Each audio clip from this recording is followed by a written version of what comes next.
The scent of rain-soaked earth and crushed moss is the only comfort I have left. It clings to the hem of my tunic, a reminder of the forest floor where I sleep. Here, on the lowest rungs of the Moonstone Pack, I am less than a shadow. I am Alara, the wolfless Omega, a walking symbol of shame.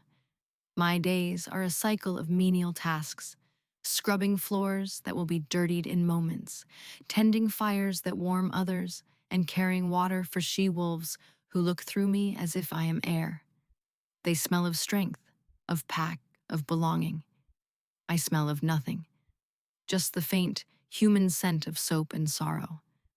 My inner beast, the wolf that should be a second soul within me, is a silent, hollow space, a void where a fire should be. Tonight, the pack is alive with a nervous energy that prickles my skin. Alpha King Kalen is arriving for the annual conclave. He is a legend, a myth whispered in the dens of every pack on the continent. They say his power is so immense it makes the very ground tremble, that his lichen is a beast of pure winter storm and ancient fury. He is seeking a Luna, a queen to rule by his side. The unmated she-wolves preen, their scents blooming like hothouse flowers, each one a vibrant perfume of hope and ambition. I stay in the shadows of the scullery, my head down, invisible. It is safer this way. Then he arrives. The great hall doors swing open, and a hush falls over the boisterous crowd. It is not a sight or a sound that announces him to me, but a scent. Pine, a blizzard sweeping down a mountainside, the clean, sharp crackle of lightning. It slams into me, a physical force that bypasses my lungs and sinks directly into my soul. The hollow space inside me, the void where my wolf should be, suddenly aches with a sharp, piercing pang. Something stirs in that darkness, a flicker. Mine. The word is not a thought. It is a primal certainty that erupts from the deepest part of my being. My head snaps up, my eyes searching, drawn by an invisible cord. I see him across the hall. He is everything the whispers said and more. Tall, broad, with hair the color of midnight and eyes like chips of ice. He is power made flesh. And he is frozen, his head tilted, his nostrils flared. His gaze sweeps the room, dismissing the scented, beautiful she-wolves, the powerful alphas, the entire pack. It is hunting, searching, and then his eyes find me. Me. The scullery maid in the corner, smelling of soap and nothing. The world narrows to the space between us. The noise of the hall fades to a distant hum. The air grows thick, electric. I can feel the pull, a tangible thing wrapping around my heart and tugging me toward him. It is the fated mate bond, the stuff of songs and legends, a connection so profound it is said to be woven by the moon goddess herself. For the first time in my life, I feel a bloom of impossible, terrifying hope. Maybe I am not nothing. Maybe I am his. He takes a step toward me, his eyes locked on mine. The ice in them is melting, replaced by a raw, possessive fire. His lichen is visible just beneath his skin, a restless shadow of power that recognizes its other half. Mate, it growls, and though I cannot hear it with my ears, I feel the vibration of it in my bones. The hollow place inside me answers with a desperate, silent scream of its own. Hours. But then, his stride falters. He glances at his side where his beta, a stern, older wolf named Valerius, murmurs something in his ear. Valerius's gaze flicks to me, and his lip curls in a faint, dismissive sneer. I see the conflict crash over Kalen's face, the war between the man and the beast, the alpha king and the male. His jaw clenches, the pull between us strains, a taut line of energy humming with a desperate plea. He looks back at me, and the fire in his eyes is banked. chilled by the ice of duty. He turns away. The hope in my chest withers and dies, leaving behind a cold, heavy stone. The moment is broken. The world rushes back in, loud and uncaring. I am just the wolfless Omega again, and he is the king who looked away. The grand feast is a torture of 1,000 cuts. I serve wine in clear plates, my movements stiff, my eyes fixed on the floor. But I feel his gaze on me, a burning weight I cannot escape. Every time I risk a glance, he is watching me, his expression a mask of torment. The bond between us is a living thing, a raw nerve pulsing with agony and longing. It wants to be acknowledged. It needs it. My own inner void, so recently awakened, is now a howling emptiness, screaming for the other half of its soul. Finally, the time comes. My Pax Alpha, a gruff but generally fair man named Marcus, raises his goblet. Alpha King Kalen, he booms, his voice filling the hall. You have honored us with your presence. The Pax are restless. We need a Luna. We need a queen. Have you found her? A breathless silence descends. Every eye turns to Kalen. He rises slowly, his powerful frame seeming to suck all the air from the room. His eyes, cold and remote, find mine one last time. I see a flicker of something, regret, apology, pain, before it is extinguished, buried under the weight of his crown.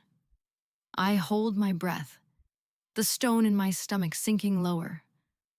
I have, he says, his voice a low thunder that vibrates through the wooden floorboards. He does not look at the beautiful, hopeful she-wolves. He looks directly at me. For a heart-stopping second, the world rights itself. He will claim me. He will defy them all. Then he speaks again, and the words are not a claim, but a judgment. The moon goddess, in her infinite and sometimes cruel wisdom, has shown me my fated mate.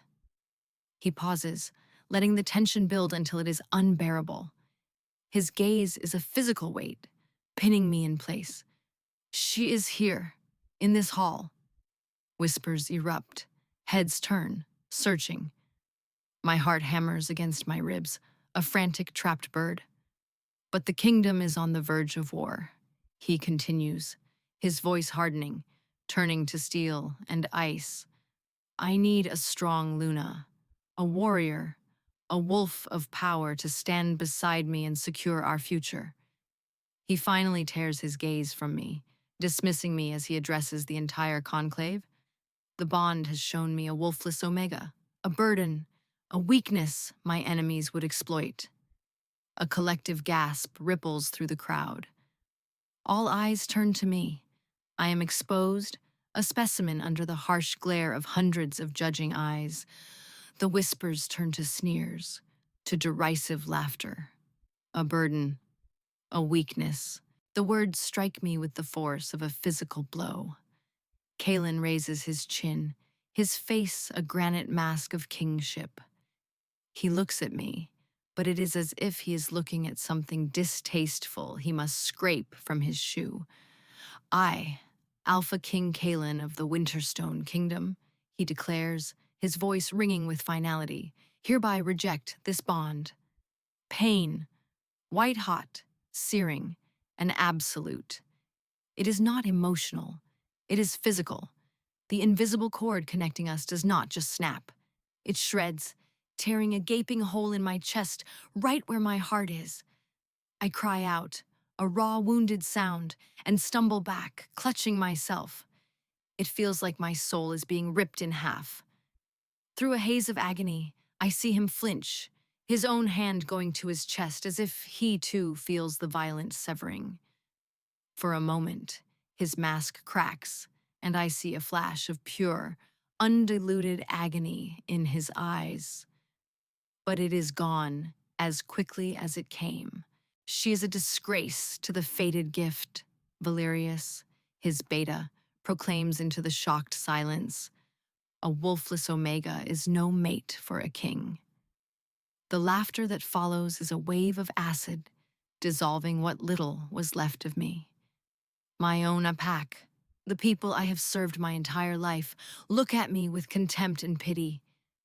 Alpha Marcus's face is grim. A rejected mate is a stain on Apak's honor. Kalen's final words are a cold, dispassionate command.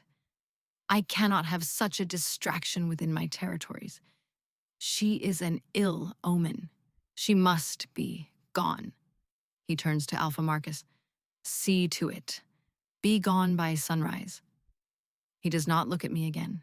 He turns his back, presenting his broad, unyielding shoulders to the girl whose soul he has just shattered. The feast resumes, the noise swelling to cover the awkwardness, to erase my existence. I am left alone in my sea of pain, the ghost at the feast. Alpha Marcus finds me later, outside the great hall. His scent is heavy with regret and duty. Alara, he says, his voice rough, you heard the king. I cannot defy him. Where will I go? I whisper, my voice hoarse from unshed tears. The pain in my chest is a constant fiery blaze. I don't know, he admits, and he cannot meet my eyes. The territories are closed to you. You are packless, an exile. He presses a small, heavy pouch into my hand. A few coins. A severance. Go east, into the neutral lands. It is your only chance. Now go, before the sun rises. I walk away from the only home I have ever known, with nothing but a few coins and the clothes on my back. Each step is an agony. The broken bond, a gaping wound that bleeds my strength, my will, my hope. The moon hangs high and cold in the sky, a silent silver witness to my utter desolation. I am an exile. I am nothing. And as I step past the last scent marker of the Moonstone Pack, I am utterly and completely alone. The first few weeks are a blur of pain. The broken bond is a sickness of the soul, a constant fire in my veins that saps my will to live. It is worse than hunger, worse than the cold that seeps into my bones at night.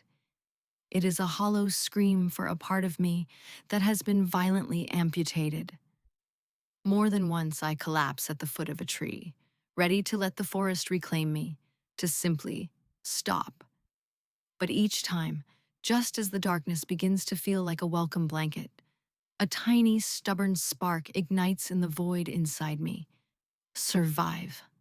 The word is a whisper, a flicker of defiance against the overwhelming desire to fade away. It is the first stirrings of a self I never knew I had. It forces me to my feet. It makes me forage for berries and roots. It pushes me onward, one agonizing step at a time. 3 months later, I am a different creature. I am gaunt, scarred, and feral, but I am alive. The sharp, searing pain of the bond has dulled into a constant, heavy ache, a phantom limb that reminds me of what I lost. I have walked for what feels like an eternity, crossing into the Sunkenwood Glade, a neutral territory known as a haven for outcasts, rogues, and those who do not fit into the rigid pack structures. I am found unconscious near a stream by a woman with kind eyes and hands that smell of herbs. Her name is Anya, a healer.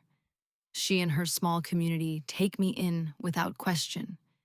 They do not ask about my pack or my lack of a wolf. They see the bond sickness in my eyes, the deep, soul-level exhaustion, and they offer me a bowl of warm stew and a cot in their infirmary. For the first time in my life, I experience kindness without condition.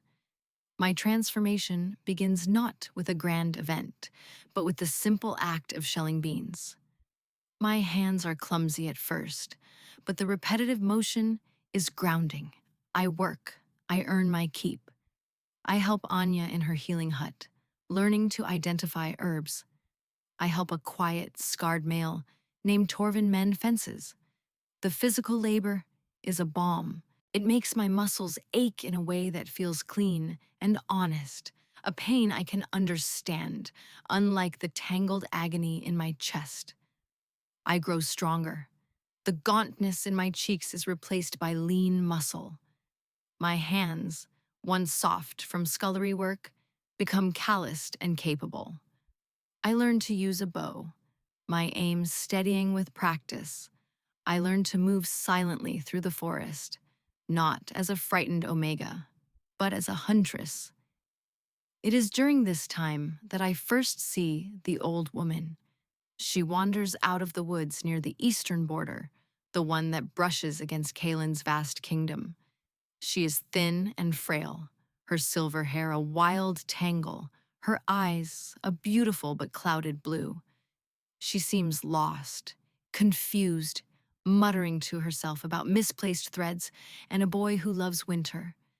Her scent is faint, like faded lavender and old paper, but underneath it, there is a trace of something else, something familiar, pine and storm. It is so faint I dismiss it as a phantom, a cruel trick of my memory. She seems harmless, and my heart aches for her vulnerability. Are you lost, grandmother? I ask her gently the first time we meet.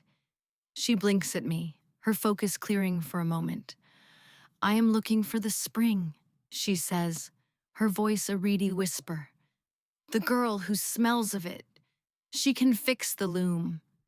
I do not understand her words, but I understand her distress.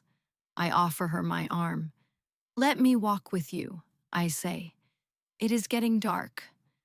I guide her back toward the border of the king's lands, assuming she has simply wandered from a nearby estate.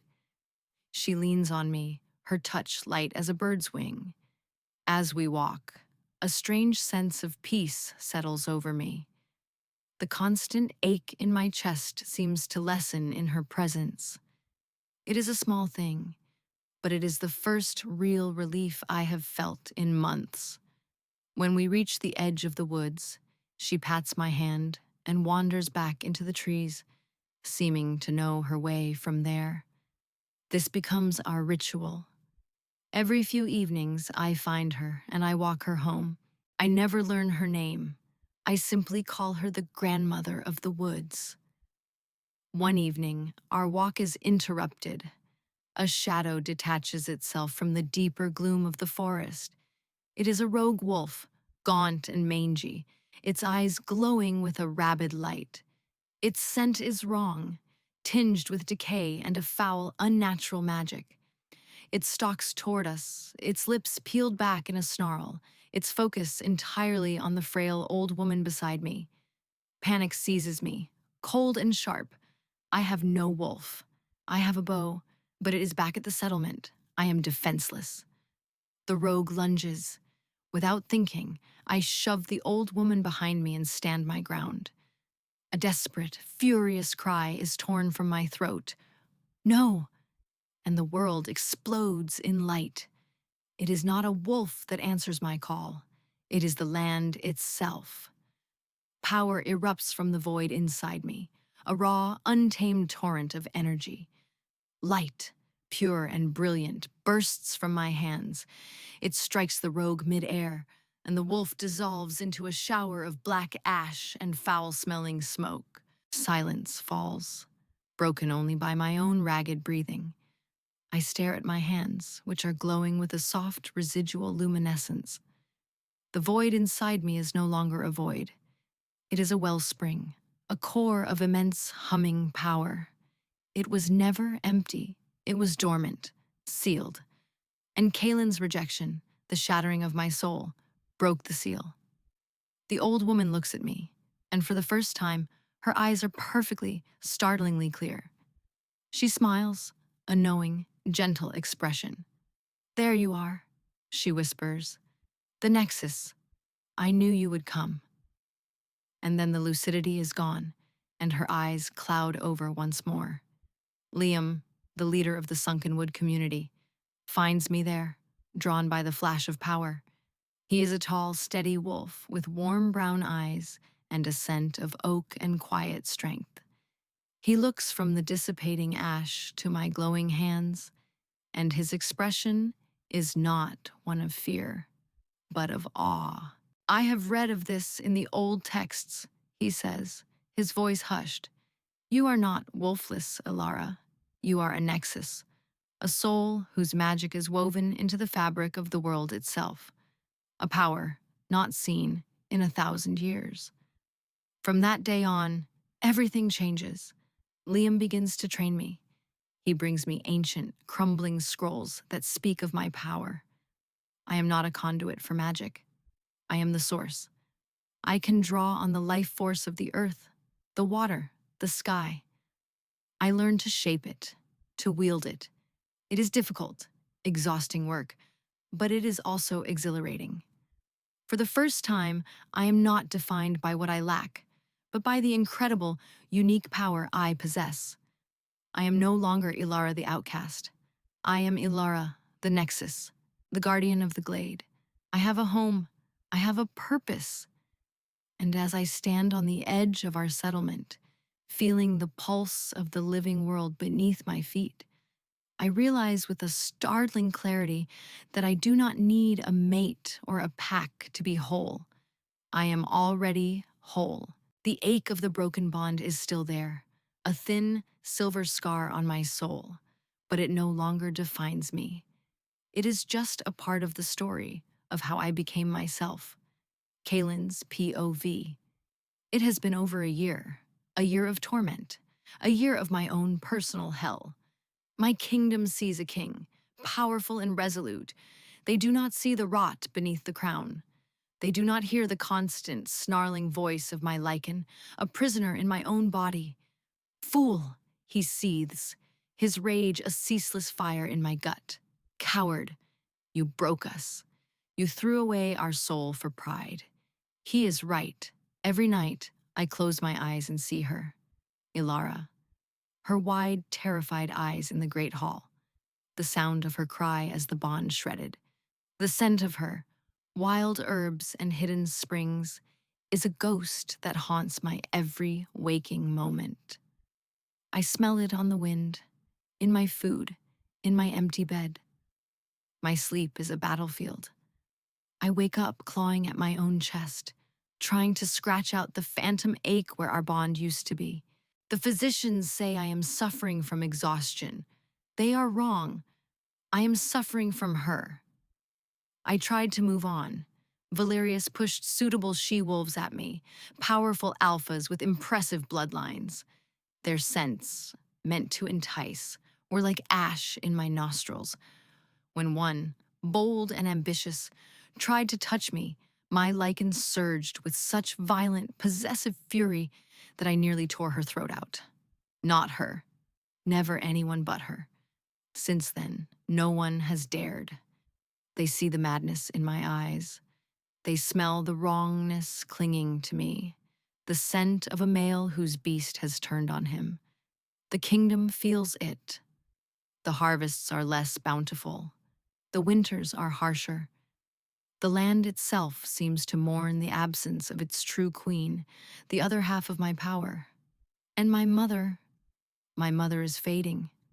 Her mind, once as sharp as winter frost, is now a tangled, confusing maze.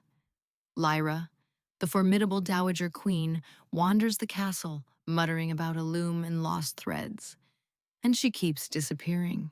My guards find her miles away, near the eastern border, looking for someone. The girl with the spring scent, she whispers when they bring her back. She is the only one who can make it right. Her words are a knife in my gut, but I refuse to make the connection. It is too painful. Admitting she is seeking my rejected mate would be admitting the magnitude of my failure. It would mean admitting that my mother's decline is my fault, another consequence of my catastrophic pride. So I tell myself it is just the ramblings of a sick mind, but the affliction is getting worse. A blight has begun to creep in from the Shadowlands to the north. It is a slow, creeping corruption that sickens the trees and the animals. My healers are powerless against it, and it seems to affect my mother most of all. When the blight winds blow, her confusion deepens into terror. My kingdom is weakening, my mother is dying, and I am a king of ash and regret, haunted by the ghost of a girl I threw away. Ilara's POV, Liam's kindness, is a steady warmth against the lingering chill of my past. He is the leader of Sunken Wood, but he carries his authority with a quiet grace, not a heavy command. His scent of oak and calm strength is a comfort. He has seen me at my worst, a broken, bond-sick refugee, and now he sees me as a guardian, a wielder of immense power. He looks at me with respect, with admiration, and with a gentle affection that asks for nothing in return. You are a wonder, Ilara, he tells me one evening as we watch the sunset paint the glade in hues of orange and purple. We sit on the great roots of an ancient heartwood tree, the center of my power. You have forged yourself into something new, something stronger than anyone who came before. You helped me, I say, and it is the truth.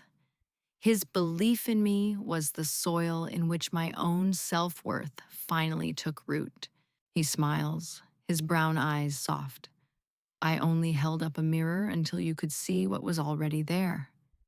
He hesitates, then his expression grows more serious. You could have a life here, a real life, a partnership, based on choice, not a bond forced upon you by fate. He does not say the words, but the offer hangs in the air between us. A life with him, a life of peace, of respect, of quiet joy.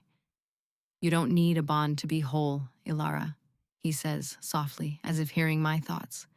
You are already whole. His words resonate deep within me. He is right. I am whole, and the life he offers is tempting. It is safe. It is kind. It is everything I have never had. I look at him, at this good, honorable male who sees me for who I am, and I consider it. A life without the constant, low-grade ache for Kaelin. A life built on a foundation of mutual respect. It is a logical, sensible choice. But when I try to imagine it, to truly feel it, there is a disconnect. My mind says yes, but the scar on my soul, the place where the bond was severed, gives a faint, painful thrum. The external world does not allow me much time for contemplation. The blight Liam had mentioned, a rumor from the north, becomes a terrifying reality. It creeps into the edges of the sunken wood, a foul, creeping darkness that poisons the earth. Trees wither, their leaves turning black and crumbling to dust. Animals become twisted and aggressive, their fur matted, their eyes glowing with a malevolent green light. We call them the blighted. They are fast, strong, and their claws carry the same sickness that kills the land. My Nexus power is the only thing that seems to have any effect. I can create barriers of pure life force that they cannot cross. I can purify the blighted earth, though it takes a tremendous toll on my strength. The Guardian of the Glade is no longer just a title, it is a full-time battle. The grandmother of the woods, Lyra, continues her visits, but they are more erratic now. The blight seems to agitate her, worsening her confusion. One evening, I find her cowering at the edge of the forest, her eyes wide with terror as a blighted creature, a grotesque mockery of a bear, stalks her. I dispatch it with a wave of power, the creature dissolving into foul smoke. As the last of it fades, a figure steps out of the trees behind where it stood. A warrior, clad in the black and silver of the Winterstone Kingdom. His scent is sharp with alarm and wolf. He is one of the king's royal guard. His eyes widen as he takes in the scene. Me, my hands still humming with power, and the dazed old woman who I'm helping to her feet. He doesn't speak. He just stares, then melts back into the forest as silently as he appeared. A chill runs down my spine. I have been seen. The seclusion of the glade has been breached. Kaelin's POV. She destroyed it, my lord. With a flash of light, the blighted creature just dissolved. My chief scout, Riker, stands before me, his expression one of stunned disbelief.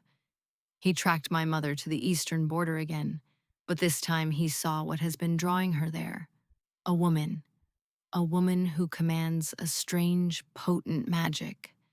A woman who gently guided my mother, the Queen Dowager, as if she were a lost child. A woman he identified from the descriptions of the conclave over a year ago. Ilara. The name is a physical blow. She is alive, and she is powerful. The wolfless Omega I cast out now wields a magic that can destroy the blight my own forces cannot contain. The irony is a bitter poison on my tongue. The weakness I feared has become a power I desperately need. And my mother has been seeking her out all this time. The girl with the spring scent. It was her. It was always her. Where is she? I demand, my voice a low growl. My lichen, for the first time in a year, is not snarling at me. It is laser-focused, coiled, every fiber of its being screaming one word: find, find, find.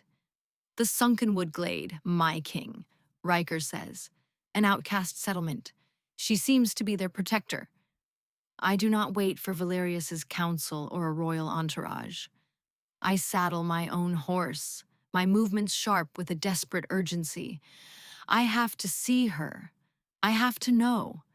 Is she truly the key to stopping the blight, to healing my mother, to silencing the screaming emptiness in my own soul? I ride hard and fast, pushing my mount until its flanks are lathered in sweat. I cross the border into the neutral territory, the air changing, becoming thick with a life force that feels ancient and potent.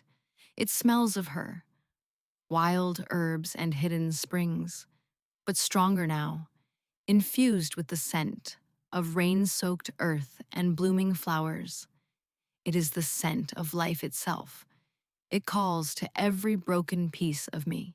I find the settlement nestled in a valley, a collection of humble but sturdy buildings, and I see her.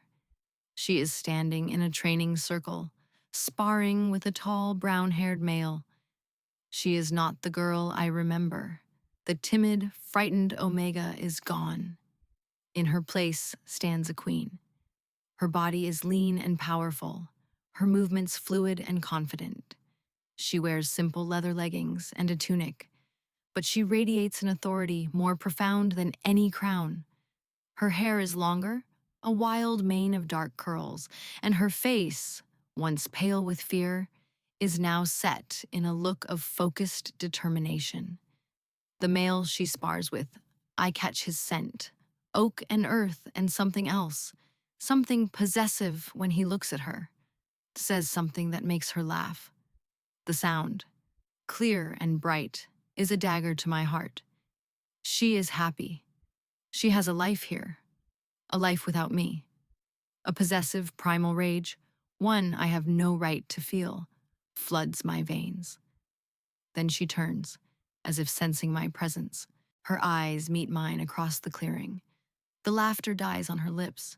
Her face pales. And the bond, the frayed, agonizing thread that still connects us, shrieks to life. It is a bolt of lightning, a jolt of pure, undiluted agony and longing that rips through me. I see her stumble, her hand flying to her chest, and I know she feels it too. I swing down from my horse, my legs unsteady. I am the king, but here, in her domain, I feel like a beggar. I take a step toward her, my entire being consumed with the need to close the distance, to touch her, to see if she is real. Ilara, I breathe, the name a prayer and a curse on my lips. The male, Liam, steps in front of her protectively. His hand rests on the hilt of his sword, but Ilara puts a hand on his arm, stopping him. She straightens, her spine turning to steel. The shock on her face is replaced by a mask of ice. I try to grasp for the familiar weight of my authority, the power that has always been my shield. You will come with me, I say, my voice raspy, trying to infuse it with the alpha command that has never failed me. It washes over her, and she does not even blink. It has no effect. She is not of my pack, not of my kingdom. She is beholden to no one. She takes a step forward, her eyes cold fire. You have no power here, King Kalen, she says, her voice dripping with a scorn that is more painful than any blade. She speaks my title like an insult. At that moment, my mother, Lyra, wanders out from one of the buildings, drawn by the commotion. She sees me, and a flicker of recognition crosses her face. But then she sees Ilara. A slow, radiant smile spreads across her lips. Spring scent, she murmurs, her voice clear and lucid. She walks to Ilara's side, taking her hand and holding it like a precious treasure. You are here. Now the threads can be mended. In that moment of my mother's clarity, in the presence of the woman I cast away, the full, crushing weight of my mistake crashes down upon me. This is my mate, the woman whose power I scorned, the soul I threw away, and she is the only one in the world who can save us. She holds the fate of my mother, my kingdom, and my very soul in her hands. And I am the one who taught her how to hate me. The blight is no longer a creeping threat. It is an invading army. The corrupted creatures attack the borders of the Sunkenwood with increasing frequency and ferocity. The alliance is not a choice. It is a necessity. My warriors, with their steel and fury, are effective at holding the line, but they cannot cleanse the poison. Ilara can, and so I, the Alpha King, become a supplicant in an outcast settlement. I bring my finest commanders and strategists to her door to plan the defense of her home. I also bring my mother. Lyra's lucidity comes and goes, but her moments of clarity are longer, more frequent when she is near Ilara. Just being in Ilara's presence seems to soothe the frantic, tangled energy of her afflicted mind. Ilara, with a grace that shames me, agrees to let her stay in the healer's hut. She tends to my mother with a gentle patience that I have never witnessed in anyone. She talks to her, brushes her hair, and holds her hand when the blight winds howl and confusion threatens to overwhelm her. She does this not for me, but for the frail old woman she knew only as the grandmother of the woods. Watching her kindness is a special kind of torture. It is a glimpse of the queen she would have been, the goodness I discarded. The forced proximity is a constant, low-grade agony. We are in meetings for hours every day, maps spread between us. Her scent fills my lungs, a constant reminder of what I lost. It is stronger now, infused with the power of the living earth, and it drives my lichen into a frenzy of possessive need. Ours, take, claim, but I have no right. I see the way she looks at Liam, the easy camaraderie between them.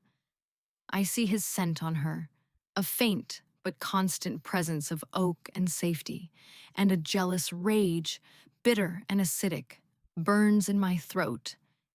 She is all business with me. Her voice is cold, her eyes clinical.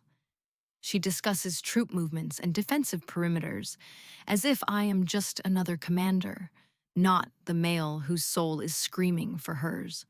The power dynamic is utterly inverted. Here, I am not the king. I am a guest, a weapon to be utilized. She is the one in command. Her nexus power is the heart of our defense, and we all know it. My warriors look at her with a growing sense of awe and reverence. They are starting to see what I was blind to. They are seeing their true queen. One night, after a brutal day of fighting back a major incursion, the tension becomes unbearable.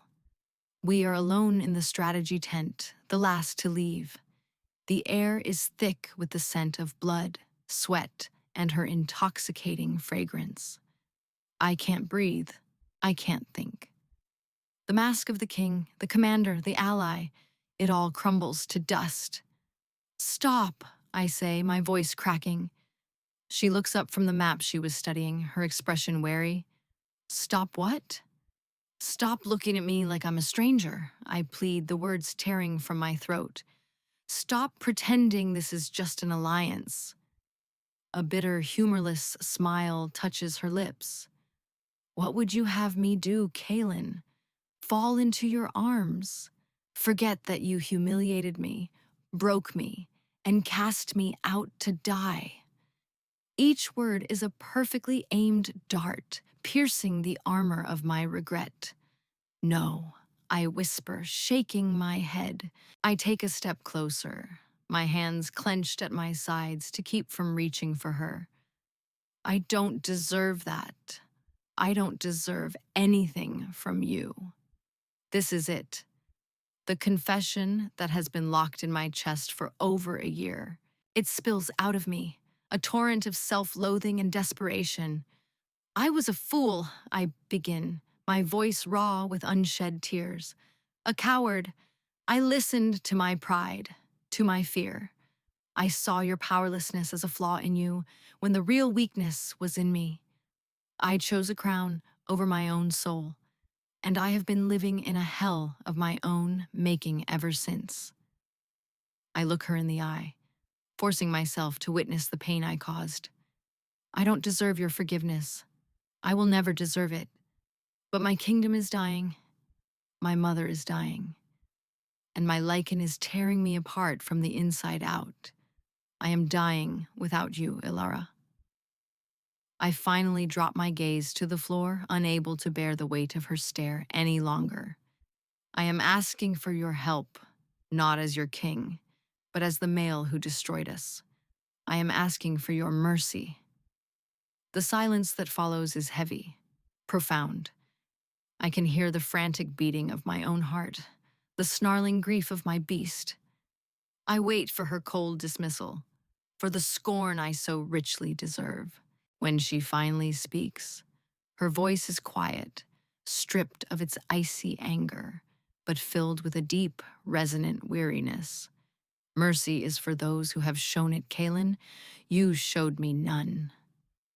Liam finds her later, sitting alone by the stream where he first saw her power. The moon is bright, casting her in silver light. He knows something has shifted. He can smell my desperate, cloying scent of regret clinging to her, and beneath it, the agitated thrum of the broken bond. He sits beside her, not touching, just offering his quiet, steady presence. He is trying to reclaim you, he says softly. It is a statement, not a question. Ilara wraps her arms around her knees. He is trying to save his kingdom. It is the same thing in his mind. Liam replies gently. He looks at her profile, at the conflict warring in her beautiful, strong face. He sees the anger, the deep, abiding hurt, but he also sees the flicker of something else, the echo of the bond's pull, a longing she will not admit even to herself. His own heart aches with a quiet, noble pain. He loves her. He loves the woman she has become. And because he loves her, He knows he cannot be what she truly needs. He broke you, Ilara, he says, his voice full of compassion. What he did was unforgivable. But your soul was forged in tandem with his. He is the only one who can truly understand the weight of your power, and you are the only one who can heal the wound in his. He reaches out and briefly touches her hand. My heart is here, with you, if you choose it. You know that. I can offer you peace, a good life. He pauses, his next words costing him dearly. But he is your fire, your storm. Your heart was never fully here with me, not in the way it cries out for him, even in anger. She turns to look at him, her eyes shimmering with unshed tears. Liam. He gives her a sad, kind smile. Do not choose me out of safety. Do not choose him out of obligation. Choose the path that will make you feel the most alive, the path that will make you whole. He stands and offers her his hand, pulling her to her feet. Whatever you decide, I will stand with you, but do not deny the truth of your own heart. You have earned the right to follow it. He bows his head slightly, a gesture of profound respect, and walks away, leaving her alone with the moon and the impossible choice he has just laid bare. He has given her his blessing to leave him, the greatest act of love he could possibly offer. The blight comes for us in a final, desperate wave. It is no longer a creeping sickness, but a tide of shrieking, corrupted beasts, led by a figure shrouded in shadow and ancient malice. The Shadow Council makes its move, their shaman at the forefront. The battle begins at dawn, a clash of steel, claw, and magic at the border between the Glade and the Winterstone Kingdom. My warriors fight with the ferocity of wolves defending their territory, side by side with the hunters of the Sunken Wood. I fight near Ilara, a silent, grim guardian. The shaman's focus is entirely on her. He ignores my warriors, even me. He wants the Nexus, the last of the Nexus line. The shaman hisses, his voice a dry rustle of dead leaves. His shadowy form solidifies, revealing a wolf, ancient and twisted, his eyes glowing with the same green, blighted light as the creatures he commands. Your ancestors sealed our master away. With your power, we will set him free. You will not be a guardian of this world, girl. You will be the key to unmaking it. He reveals her heritage not as a gift, but as a curse. They do not want to destroy her. They want to possess her, to corrupt her power, and use it to shatter the foundations of the world. The stakes are no longer just about a kingdom, but about everything. The shaman raises a staff made of blackened, twisted wood, a cursed relic that radiates a cold that sinks deep into the bone. He aims it at Ilara, a bolt of pure, unadulterated darkness, a sliver of the void he serves, shoots toward her. It moves faster than thought, an unmaking, an unraveling. There is no time for her to raise a shield, no time for anyone to react, except me. My Lycan has only one imperative, one purpose that eclipses all others: protect. Ours. In the split second between the casting and the impact, I do not think. I act. I throw myself in front of her, a shield of flesh and bone against the coming void. The bolt of darkness strikes me square in the chest. The pain is absolute. It is not a cut or a burn. It is a cold, hollowing decay.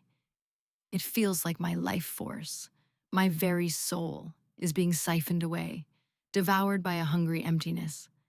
I stagger back, a choked gasp escaping my lips, and fall to one knee. I look down and see black, corrupted veins spreading from the wound, a spiderweb of death crawling across my skin. It is a cursed wound, a mortal blow. My lichen roars, not in defeat, but in a strange, savage triumph. It has fulfilled its ultimate purpose. It has protected our mate. Through the haze of encroaching darkness, I look at Alara. Her face is a mask of shock, her beautiful eyes wide with a terror that is solely for me.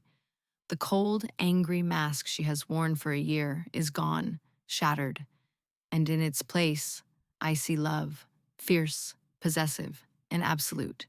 That look is the last thing I see before the world goes black.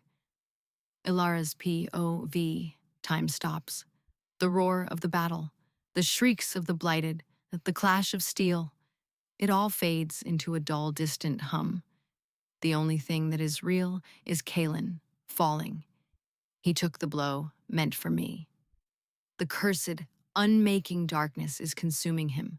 The black veins a horrifying map of his demise. The ice around my heart doesn't just melt. It shatters into a million pieces. The cold fury I have nursed for a year, the righteous anger that has been my shield, it all evaporates, replaced by a single, overwhelming emotion: terror. A primal, instinctual terror at the thought of a world without him in it.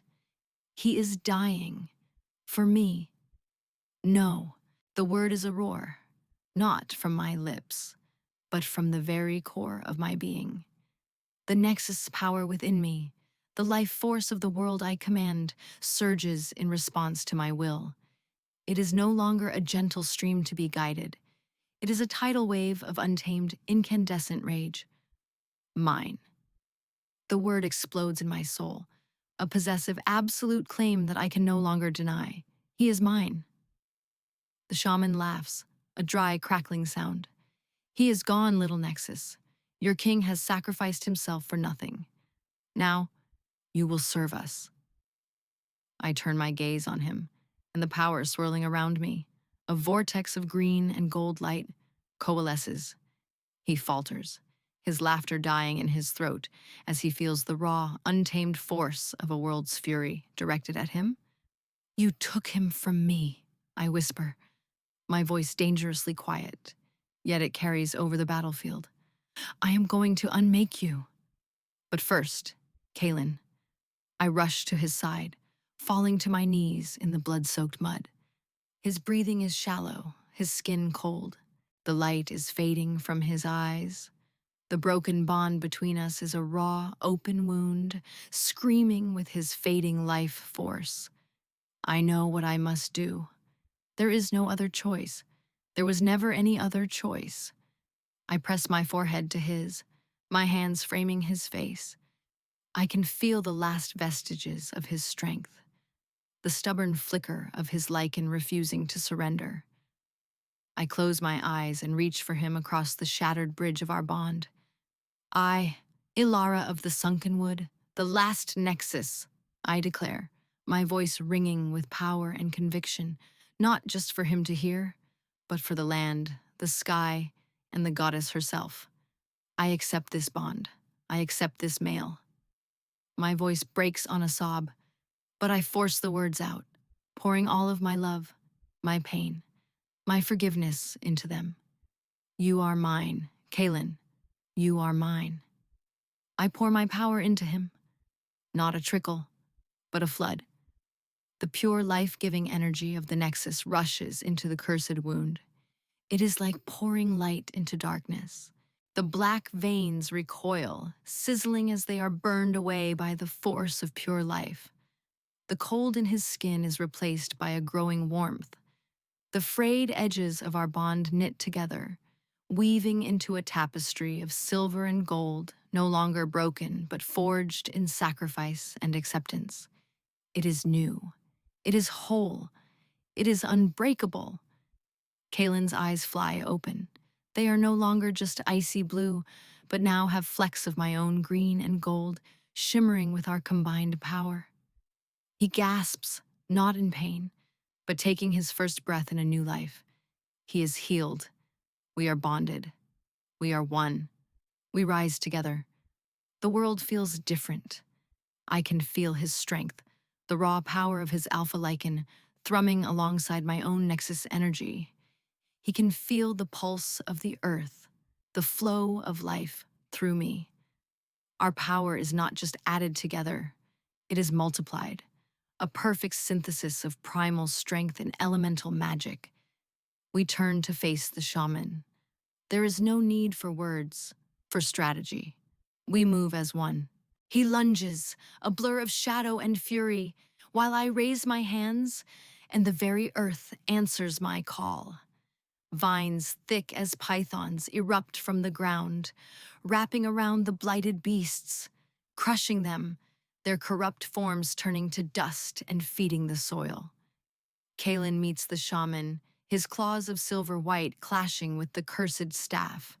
The staff shatters, exploding in a shower of splinters. The shaman shrieks, but it is too late. I close my hand into a fist, and the light within me, now amplified by Kalen's strength, bursts forth. It is not a small flash this time, but a sunlit wave, a purifying tide that washes over the entire battlefield. It doesn't harm a single warrior of the glade or the kingdom, but it incinerates the blighted creatures, turning them to clean ash. The wave of light washes over the land, and where it passes, the blackened earth turns rich and brown, new shoots of green grass instantly appearing. The blight is not just defeated, it is cleansed. The battle is over. The silence is profound, broken only by the weary panting of the victorious warriors. Kalen stands before me, his chest rising and falling, his eyes filled with an emotion so deep it steals my breath. He is whole. We are whole. He takes a step toward me, then stops. The old arrogance is gone, replaced by a humbling reverence. In front of his warriors, in front of my people, the Alpha King, the most powerful wolf on the continent, slowly sinks to one knee. He bows his head and bares his throat in the ultimate, unconditional gesture of submission. My life, my crown, my kingdom, he says, his voice thick with emotion but steady and clear for all to hear. It is all yours, Ilara, my queen. I am yours to command or to cast aside. I will spend the rest of my life, every single breath, earning the gift you have just given me. Tears stream down my face, but they are not tears of sorrow. They are tears of release, of homecoming. I look down at this magnificent, humbled male, the other half of my soul, kneeling in the dirt for me. I see not a supplicant, but a partner. My partner. I extend my hand. Rise, Kalen, I say, my voice ringing with the quiet authority of the queen he has named me. Rise and stand with me, not as my subject, but as my equal, as my mate. He looks up, his eyes shimmering. He takes my hand, his large, warm palm enclosing mine, and rises to his feet. He does not pull me into an embrace. He simply stands beside me, our hands linked, our shoulders brushing. A king and his queen, facing the dawn of their new world together. 3 months later, the world is green again. From the battlements of the Winterstone Castle, the land stretches out, vibrant and alive. The last vestiges of the blight are gone, purified by the combined force of our bond. Kalen's arm is a warm, solid weight around my waist. It is not a gesture of possession, but of partnership. We stand as equals, his strength a steady anchor for my boundless energy, my life force a soothing balm for the storm in his soul. She is happy, I murmur, watching a figure in the gardens below. Latra, my mother-in-law, my friend, is sitting on a bench, her fingers skillfully weaving a small tapestry. Her mind is clear. the clouds of confusion banished for good by the solidifying of the royal bond and the cleansing of the land. Her scent is a pleasant, comforting lavender, no longer tinged with the bitterness of her affliction. She adores you, Kalen says, his voice a low rumble against my ear. He presses a soft kiss to my temple. As do I. His words are simple, but they carry the weight of 1,000 nights of regret and a future of devotion. Our journey was not easy. The scars remain. Sometimes, in the dead of night, I feel a phantom echo of the bond sickness, a cold reminder of the desolation. And I know Kalen sometimes flinches from memories of his own arrogance, the ghost of the king he once was. But these scars are not weaknesses. They are part of our story, the story of how we were earned. We were not simply fated mates who fell into place. We were two souls, broken by pride and circumstance, who walked through fire and chose to reforge ourselves and our bond into something far stronger than fate could ever have designed. Liam came to our bonding ceremony. He stood with the people of the glade, his expression one of serene, genuine happiness for me. He remains a dear friend, a trusted ally, and a reminder that kindness is a power all its own. Kalen turns me to face him, his hands gentle on my arms. His eyes, those beautiful winter storm eyes, now flecked with the gold of my magic, search mine. Are you happy, Ilara? He asks, the question raw with vulnerability. He will never take my happiness for granted. I smile, a true deep smile that reaches my eyes. I place my hand over his heart, where the cursed wound used to be. I can feel the steady, powerful beat beneath my palm, a rhythm that matches my own. I am not just happy, Kalen, I reply, my voice soft but certain. I am home. He leans down and captures my lips in a kiss that is not about fate or destiny, but about choice. It is a kiss of forgiveness, of promise, of a love that was shattered and rebuilt, scarred but finally, irrevocably whole.